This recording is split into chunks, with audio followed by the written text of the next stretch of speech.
Otis scoffed at Henry and said, "I don't know how you think I ruined your life, Henry. You chose to listen to me. That puts it all on you." Henry went to rush him, but I quickly grabbed his arms and mentioned to him that he has to calm down so we can get the answers that we need. Pile driving him out of his wheelchair and into the floor wouldn't help our cause at all, so Henry made his way back over to stand beside us. "You knew good and well what that incantation was, and it was all for your own personal gain and none of mine. I have carried this burden for years. My wife has passed away, and my boys want nothing to do with me now," Henry said, pointing his finger at him. This conversation would go back and forth forever, neither accepting blame for anything. These two bickering back and forth were not going to get us any answers. John looked over at me, rolled his eyes, and shrugged his shoulders. "Look, Mr. Welding, we came here to ask you for your help. Henry doesn't live on the property anymore. My wife and I do. You know what we've been dealing with, and we need to know how to take care of it. Henry has explained everything to me, and I know what went on back then." Otis rolled himself over to his dresser, pulled out a manila envelope, and laid it on his bed. He motioned for me to come over. He poured out all the contents and went through them. Page after page of what appeared to be information on what he knew about the Dogman and the Bigfoot. He shook the envelope once more, and a necklace fell out. It was tarnished, but the amulet on the end was a shiny purple stone. It was fixed in the middle of a heavy metal ring. I picked it up and held it up to the window, and the light shimmered through it. "What's this, Mr. Welding?" I asked. He held out his hand for me to hand it back to him. I laid the necklace into his wrinkled palm, and he laid his other hand over top of it. "This is what I wore for protection against the Dogman when I lived on my property. This necklace was given to me by an old medicine man, if you want to believe that. It's the only thing that kept me alive. Whenever they came close, the amulet would glow. I knew when that happened, it was time to go in. It never failed me," Otis said. "But there's no need for me to keep this anymore. There certainly isn't any Dogman that's going to get me in here, unless you're talking about Nurse Judy, who comes to give me my sponge bath," he laughed. Even Henry couldn't help but crack a smile at that one. "Now look here, you old coot," Otis said to Henry. "You can think what you want about me. I'm too old to care now. More than likely, I'm going to live out the rest of my days here in this facility being taken care of. But you still have to fend for yourself. I know that you no longer live in that house, so there's no reason to carry that old curse around. You may find what you need in that stack of papers. It has everything. All of my research from the time I started until the time I got put in here. I don't even remember what all is there. I haven't had to look through it, and honestly, I haven't cared to. That was from a long time forgotten, so whatever is in there, you can use. If there's a way to break the curse, feel free to send those hellhounds back to my old property, and you can tell the county I said to shove it in the process." We thanked Otis for his time, and we all left. We thanked the lady at the front desk on our way out. Henry was quiet on the drive back. I could only assume that he was simply taking everything in. I'm sure that seeing Otis again after so many years was unnerving for him. In his eyes, his life had been completely destroyed after meeting him. To be honest, whether Otis wanted to admit it or not, he was responsible. We got back home around dusk and went inside. Connie had prepared dinner, so we all sat down to eat and talked about our trip to see Otis. "I know that I led you all to believe that I was just as taken aback about these things as y'all, and I'm really sorry for being dishonest. I appreciate you all taking the time to help an old kook like me. I didn't want to get you involved in any of this, and I'm sorry that you have to be," Henry said. Connie reached over and laid her hand on his. "We will find a way to break this, one way or the other. I won't let you sacrifice yourself for us or anyone else. There has to be a better way." After dinner was cleaned up, we laid the contents of the manila envelope on the dining room table. We started separating the papers into categories. One stack was Bigfoot, and the other one was Dogman. I also laid the necklace vertically across the tops of the two stacks. "That's an interesting-looking necklace," Connie said. "Did it belong to Mr. Welding's wife?" I tapped the stone and said, "No. He said he actually wore this for protection. Otis said that when he wore this, and the Dogmen were close, the stone would begin to glow. He said that's when he knew it was time to go back inside, and he also said that it never failed him." "I'm interested to see if it still works," Connie said. "Maybe we should test it out." I glanced over in her direction. I wasn't interested in going on some disastrous trip to see if a stone would save our lives. That was about as preposterous as Henry thinking his whistle would save him. "Let's start by first looking through all this research that Otis has painstakingly documented first, Connie." We shuffled through all the papers and Otis's chicken scratch handwriting until we were all cross-eyed. Henry had given up on finding anything to break the curse about an hour beforehand. I was about ready to be finished myself. None of this was getting us any closer to helping Henry than when we first started. I put all the papers back into the envelope and slid the necklace in last. I tossed it to the side of the table and went to get a shower. Connie had already left the table and went to the bedroom. Before bed, I went and checked on Henry. He was sitting up watching television, but he wasn't paying any attention to what was on the screen. "What's up, Henry? How are you holding up?" I asked before I sat down beside him. He was quiet for a while, and I just sat with him. I knew that this was all taking a toll on him.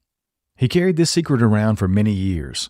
If anything, the good thing is, he's finally free from at least that burden. He can finally get this off of his chest and relax. He's in a safe place here, surrounded by friends. "What if we don't find it, Mark?" Henry asked, still glaring at the television.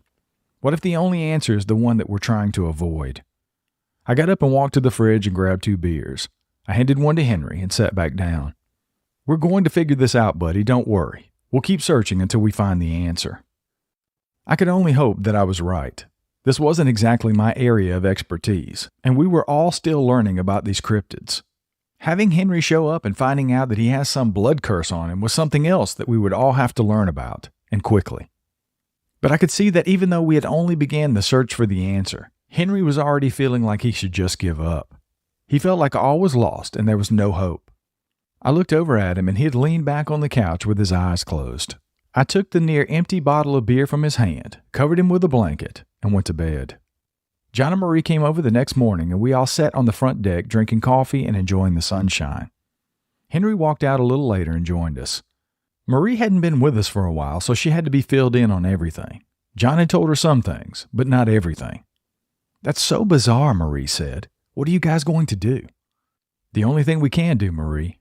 Just keep hunting, so to speak," John said. Just then, the pigs in the back started squealing, which set off the chickens, and in turn, they set off the cows. We all jumped up. Something had to be back there. "You guys head around back. I'm going to go through the house," I said as I ran inside. I tore open the manila envelope. Now would be a great time to see if this thing works. I ran out back and met the others, but everything looked fine. But I knew that our animals weren't going to start a ruckus like that over nothing. I held the necklace up to the sun as it glistened through it, showing all of its purple tones. Nothing. The necklace didn't glow at all. "Guess that was just a lie too," Henry scoffed. "That doesn't surprise me coming from him." A large rock flew out of the woodline and landed with a hard thud near the cattle. Bigfoot. That could be why the necklace didn't glow. Otis said it glowed when the dogmen were around, but he didn't say anything about Bigfoot. Maybe what he said wasn't a lie after all, but I couldn't blame Henry for jumping to conclusions. Marie was stuck tight to John's side. We all tried to see through the brush, but it was just too thick. We thought that we saw a slight shadow, but it's hard to say. "I told you, animals don't belong out here," Henry said. "This is why. You guys are bringing in all kinds of critters from them being here. Now it looks as if Bigfoot wants a country sampler. Dogmen don't throw rocks. That was definitely a Bigfoot." Just as he finished his sentence, he let out a long, loud whistle. We could hear whatever was out there moving away from us in the woods, and hearing that allowed us all to relax a little bit. He once again looked at me with a smile and a wink. Maybe he thought he was communicating with them. No matter what, it was gone, and none of us really cared about the why. "What is that necklace that you brought out?" Marie asked. "It looks similar to something that my mother always used to wear when I was a young girl." We all turned to look at Marie.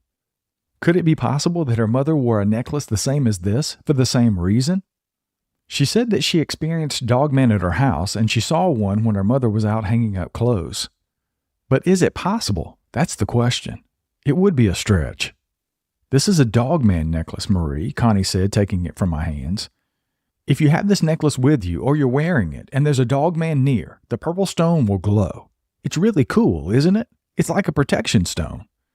Marie took it from Connie and eyed the stone enveloped in the heavy metal ring. Yes, this is exactly like the one my mom wore.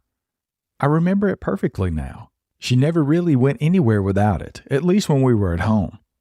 John turned to Marie. "You said you had seen one of these dogmen at your house growing up. Once while you and your mom were doing laundry, and then once again before you left for college. Did your mom ever say anything to you at all about this?" Marie thought for a while and said, "Well, no, she didn't.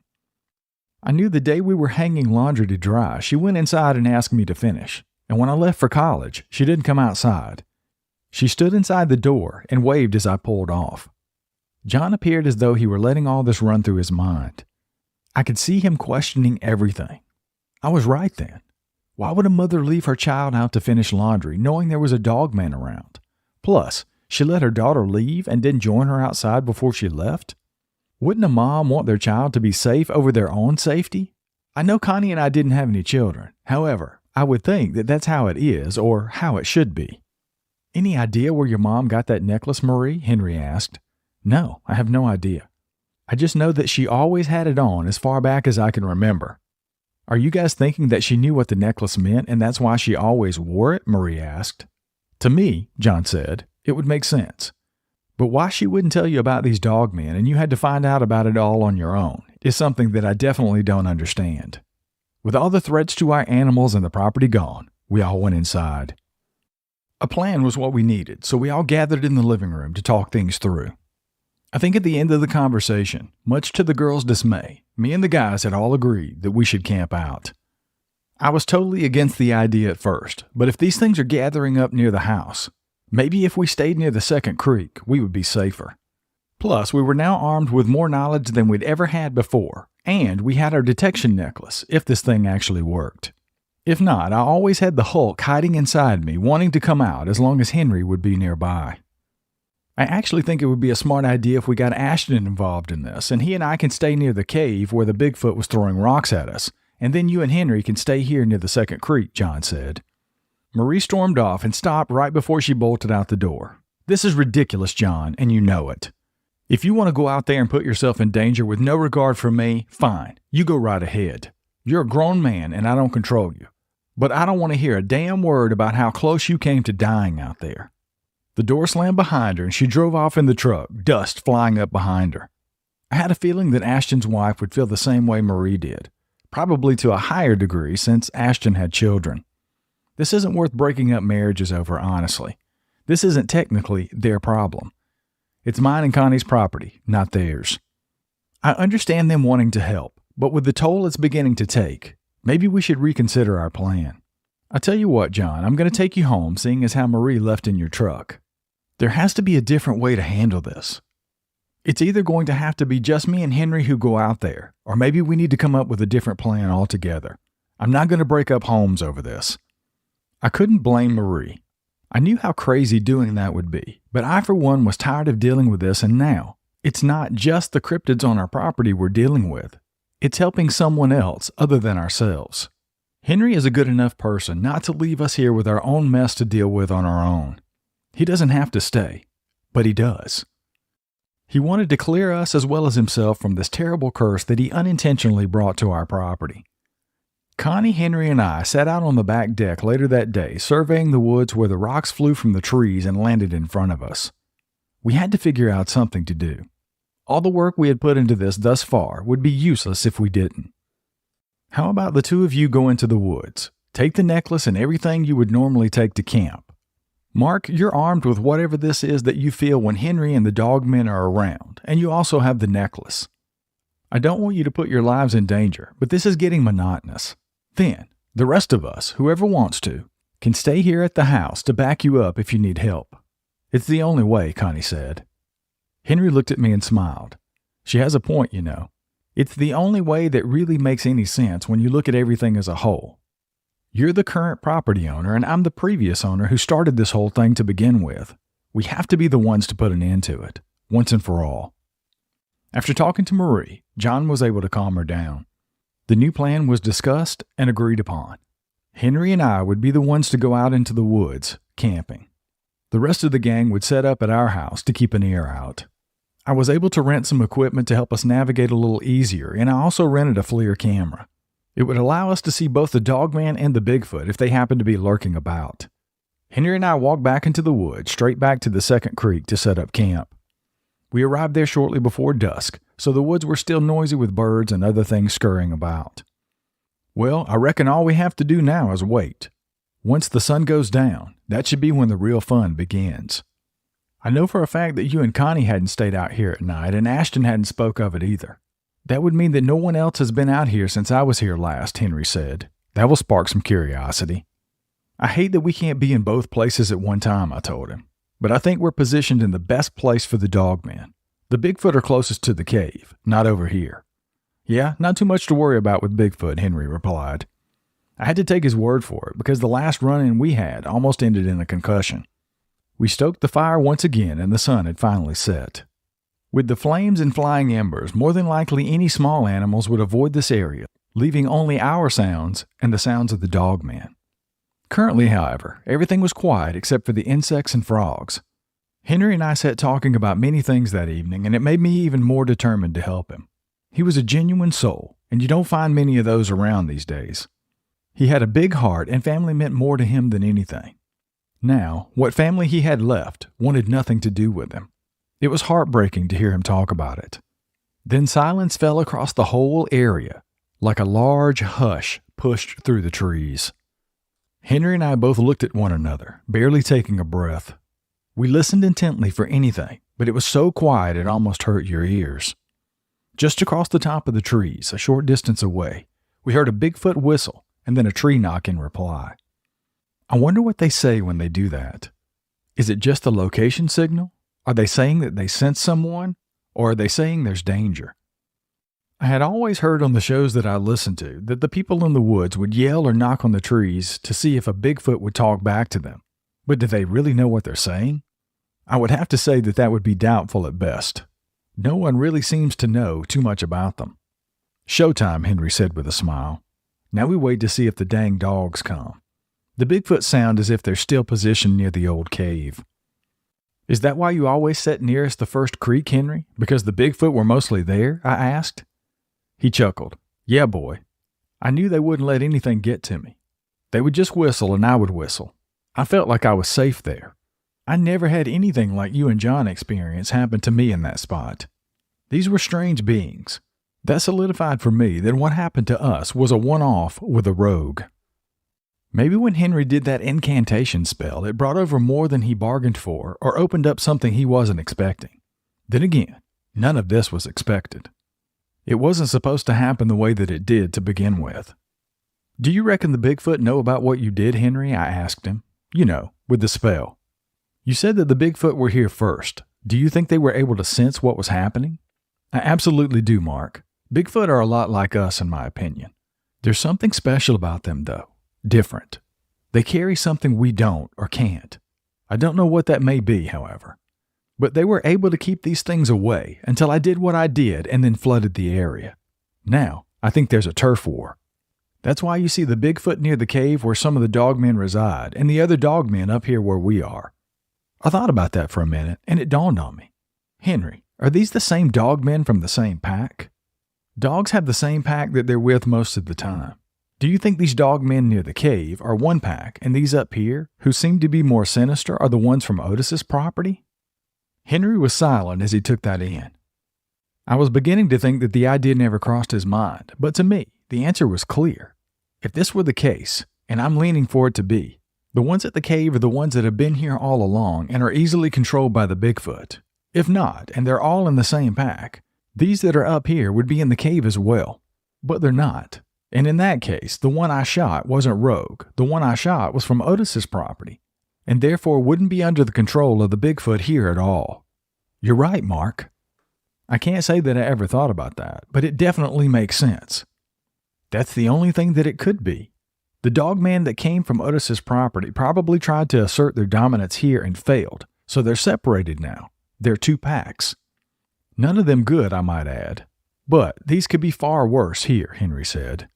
Just then, twigs began to snap and crack, and the hairs on the back of my neck as well as Henry's began to stand on end. I started to feel myself get angry. When Henry looked over at me, he knew. At that same moment, the necklace glowed a bright purple. They were here, somewhere in the dense forest, but we couldn't tell which side they were on. I held up the FLIR, but it wasn't showing any heat signatures, which was very bizarre. He and I both stood up, waiting for something to rush us through the dense vegetation. Their behavior seemed different this time. The other times that we were here, they were almost toying with us, small growls here and there. But this time, it's as if they knew that we knew the secret, their true whereabouts. These were vicious, snarling growls that came from the bottoms of the dog's feet, all the way through their boisterous lungs and out their mouth and snout. My mouth went dry and my heart raced. They're definitely here somewhere, Mark. Be ready. This is what I felt when I did that ritual. But I thought that I was sending the ones here out, not calling more in. Suddenly, the woods exploded with a sound that I'd never heard before. It was almost like a steam whistle, and the trees fell left and right, straight in front of us. Henry and I both jumped backwards, and although the fear ran rampant inside of us, we stood our ground. I thought for sure this would be our last night on Earth. Everything floods your mind when that happens. I thought of Connie and our life together, how far we'd come over the years as a couple, our hunting trips together. I was glad that John and Ashton hadn't come with us, especially Ashton. As the sounds grew closer to us, the necklace shone brighter and brighter. Right before I felt we were going to meet our demise, the necklace began to vibrate and it started making a humming sound. We could see the red glow of the eyes from these creatures coming through the trees. There had to be at least 3 of them. I was in shock and was thrown right back to the night I had shot that one. These eyes looked just like those. As Henry held the necklace up, the stone spun in circles, still glowing its bright purple shade. Just then, a bright flash came from the stone, and the necklace grew dark once again. Henry and I stood there silently, gasping for air, fear still racing through our veins. There was silence. No more twigs snapping and no more cracking. The red eyes that just moments ago had felt like they were inches from our face were gone, and everything had once again fallen silent. "I'm sorry, what the hell just happened?" I asked Henry in bewilderment. Henry looked just as confused as I did. He stood holding the necklace and looked around. The only noises we could hear were the pops and cracks from the campfire, and the crickets and frogs started up again. "I wonder if Otis knew that it would do that," Henry said with his eyes wide open. "I doubt he did, because if so, he wouldn't have gone in when it started to glow. He would have just stayed outside and let the necklace do what it does. That, or did he know, but was too afraid to stay outside and see if it was true or not? Guess I can't say that I blame the old man for that." I sighed a long sigh. This just keeps getting weirder. This is stranger than any fiction story I've ever read, Henry. He did say that an old medicine man had given it to him. Maybe he believed that it only glowed as a warning, but did nothing else because he didn't give it time to. If he went inside when it started glowing, then you're right. He probably didn't know that it would make them go away if they tried to attack. He and I walked back over to sit by the fire, both quiet for some time before we started talking again. We just listened to the sounds that surrounded us. Crickets, frogs, and finally the small little footsteps of the smaller animals on the forest floor. After about an hour had passed, I called Connie on the walkie. I wanted to let them know that we were okay, and I told her some of what had happened. I told her I would tell her more in the morning, but Henry and I were going to try to get some sleep. "You just do what you have to do to come back home, Mark. I'm not kidding. Don't try to be some kind of hero out there," Connie said sternly. "John and I will be right here waiting, just in case you need us." I assured her that all would be fine. We set up some cameras along with some voice recorders, and Henry and I crawled into the tent, leaving the campfire going. It felt like only a second had gone by, and I heard noises like something walking outside our tent. Heavy footfalls landed right next to my head. I was as still as I could be. I heard some small grunts, and I was hoping that it would be picked up by the recorder that we'd set out. The necklace lay in between Henry and I, and it wasn't glowing. This had to be Bigfoot. I sat up and saw that the campfire was still going just enough to cast shadows. Yeah, definitely a Bigfoot. The shadow that sprawled across the vinyl of our tent was large, and you could see the strands of hair hanging from the creature's arms. I didn't have a sense of fear, but I was curious. Henry had told me just enough about them for me to respect them, but to not be afraid of them. I already knew from the other night what they were capable of. The creature milled around our campsite for a little bit, and then I heard the footsteps walking away. Then a growl came out of nowhere. At that point, the stone illuminated once again. A lonesome howl broke out from the trees behind us. Henry woke with a start, and I quickly quieted him so he didn't scream. Bigfoot yells surrounded us, and tree knocks could be heard from a distance. It sounded like a full-on vocal war. They were both preparing to fight, and Henry and I were stuck in the middle of it, with nowhere to go.